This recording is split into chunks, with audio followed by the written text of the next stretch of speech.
My next guest is Colonel Douglas MacGregor, retired US Army Colonel. We've spoken previously about many matters relating to Ukraine and a world at war in all but name. He issued his own State of the Union address earlier this week. Let's have a look. Americans, I am Colonel Douglas MacGregor, combat veteran and former senior advisor to the Secretary of Defense under President Trump. As Chief Executive Officer of our country, our choice, I want to respectfully present an alternative view of the State of the Union. The Constitution, our nation's guiding light, mandates that the government promote the general welfare, a charge that obligates Washington to secure the basic necessities of life: energy, food, and shelter. Regrettably, the current administration is failing to perform these tasks. Colonel MacGregor joins me now, I hope. Good to see you there, Colonel MacGregor. Good to see you, Neil. What inspired your own State of the Union address? Had you heard Biden's offering by the time you spoke? I had read Biden's offering. I had not heard him deliver it. And once I read it, and also read what President Trump had submitted, I decided it was time for a different approach, because I don't think either of the presentations really touched on the things that are important to the American people. Mr. Biden's headline statement was about continuing to fight Putin. How much further does that enterprise have to go? Well, I don't think it's got very much further to go, Neil. We've run out of resources. It's prohibitively expensive for us. We're adding $1 trillion to our national sovereign debt every 100 days. We're at 34 trillion. That means within the next month or so, we'll be up to 35 trillion. It's unsustainable. And anyone who tells you that debt doesn't matter hasn't looked at the historical record. It very much matters. The other thing is that the American people are completely disinterested in this war. They're not interested in fighting anybody. They're much more concerned about our open borders, this massive invasion from the south, rising criminality in our cities, the lack of rule of law, which we were famous for hundreds of years. These are the things that they're concerned about. They want an end to the inflation. They want us to bring our financial house in order. So I don't think Biden, or for that matter, President Trump, really addressed those issues. Colonel, I've spoken to various voices about the possibility that America is being invaded from the south. Brett Weinstein, Michael Yon. Do you see that as an accurate description? Is there some kind of undeclared invasion of the United States of America unfolding as we speak? Yes, there is. It's very strange, because when you dig down into the organizations and the associations that are actually promoting the massive influx of millions of people from largely the developing world and China, you discover that most of the money to support and sustain it is coming through non-governmental organizations that are funded by the United States and the United Nations. So it's absolutely preordained and orchestrated by those entities. Our government in the United States has been weaponized against us. What are the American people saying? You know, we here on this side of the Atlantic, you know, we get precious little coverage of the scale of what's unfolding on the southern border. And we certainly don't really, we're not invited to get an impression of what the people, the electorate, those contemplating their vote in the upcoming elections, we don't hear those voices. What is the atmosphere in the States about this issue? Well, today Americans are saying that every state is increasingly a border state, because there's been a systematic effort to deposit hundreds of thousands of these so-called migrants, these illegal migrants, in all of the states. This is part of a plan to try and bring in people that can eventually be given citizenship and will vote for the status quo. That means the people in Washington are ruling us now, expect these people to support them in perpetuity. It's not working. Americans are furious because people at the state and local levels are running out of money. These people are being given free health care, free transportation, free shelter, free food, free everything, checks, thousands of dollars in cash. The New York City mayor is talking about giving everyone a $10,000 card of prepaid value. I mean, this is insane. Americans are fighting to put food on the table. They're trying to maintain their families. People are working 2 jobs, and these millions are walking in and being paid handsomely for their trouble. None of them are interested in becoming Americans. They don't know anything about that. They're here for everything that's free. And people know it, and they're angry. But to get to your critical point, the media doesn't really allow this to reach the body of the population. In other words, the discontent inside our country is not widely felt or understood because it doesn't reach the rest of the world, let alone our own government in Washington. Tom Buick, it's almost surreal, I would say, to watch what's happening on the southern border. You know, on the one hand, no one denies that there are 10 million people perhaps have crossed, and that number may be higher.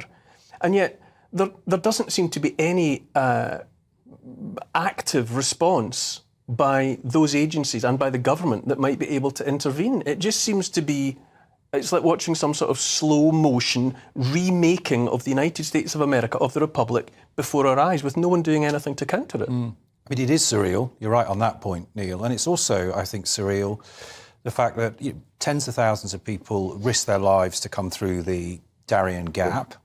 And then there are often buses waiting for these migrants to bus them up to the American southern border. So the way I look at this, notwithstanding obviously the heated issue around irregular migration, which in my view is only ever going to be solved whether it's here in Europe and what's going on across the Channel or what's going on through the Darien Gap by international agreements on migration. I'll make that point. But secondly, I think what's really important is that we dial down, I think, some of the rhetoric here around the position that these migrants find themselves in. Why are they coming through the Darien Gap? What are they fleeing? Poverty, in some cases war and destitution. Yes, many of them are economic migrants for sure. But America was founded on this ideal. I mean, I've visited Ellis Island in New York Harbour, where 8 million migrants from Europe and elsewhere were processed within the space of just 12 months. So I think we've got to get this into some kind of historical perspective. But I do think also, Neil, there's a failure of statecraft here, because the answer to a lot of this irregular migration is around countries getting together. I mean, those South American countries, which I'm assuming the US has diplomatic relations to a lot of those South American countries, where is statecraft in all this?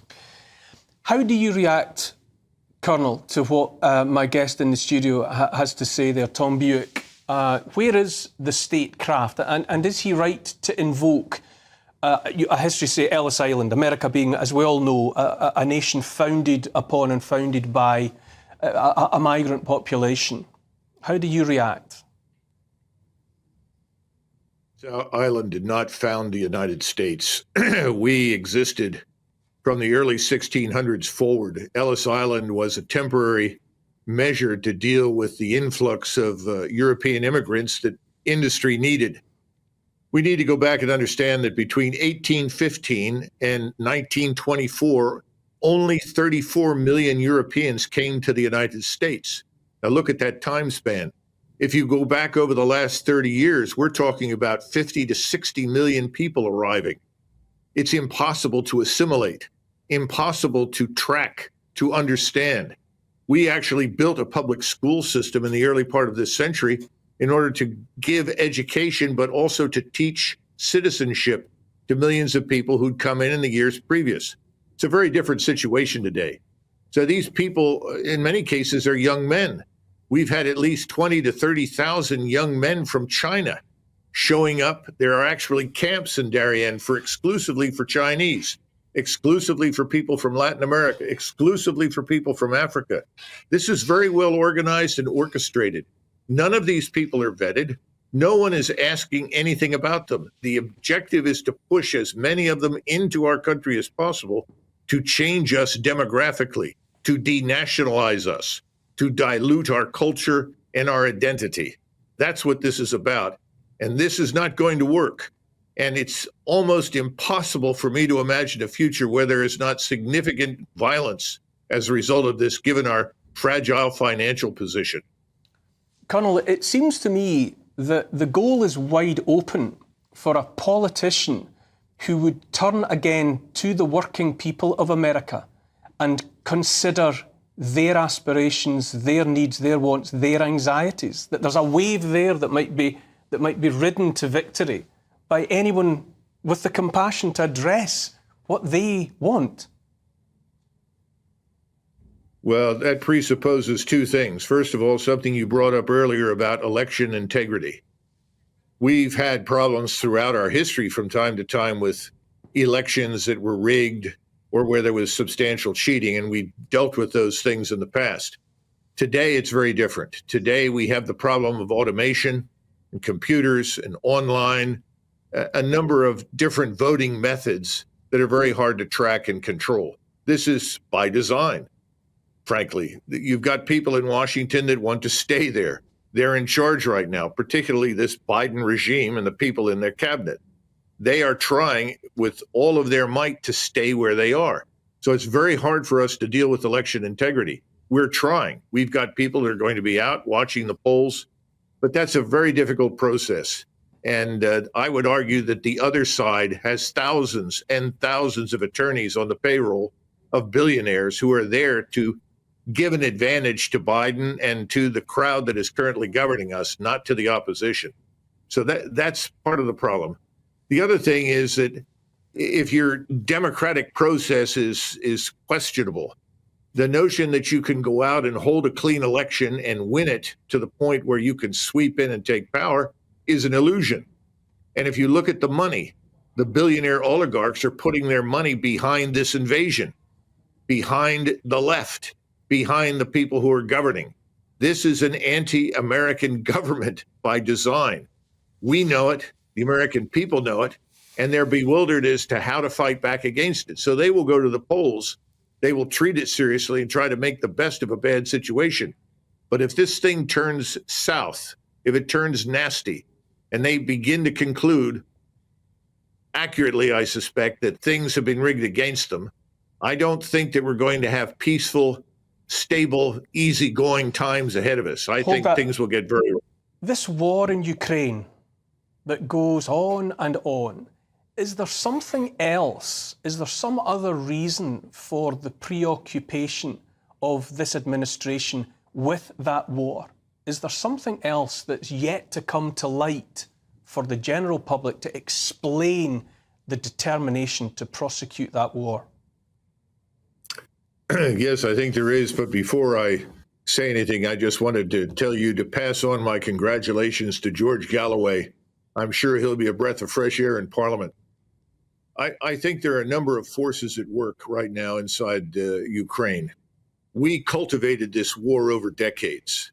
This is something that the globalist elites inside the United States, sometimes we call them neocons, whatever you like, were building in the hopes of ultimately goading the Russians into doing exactly what they did. You've already heard about the various biolabs that were established inside Ukraine, which were conducting very sinister operations that were directed at Russia. We now have public knowledge about the numbers of CIA stations inside Ukraine that were directing violence and hostility towards Russia. This obsession with Russia really begins, I think, at the point in time when it became clear that Russia was recovering.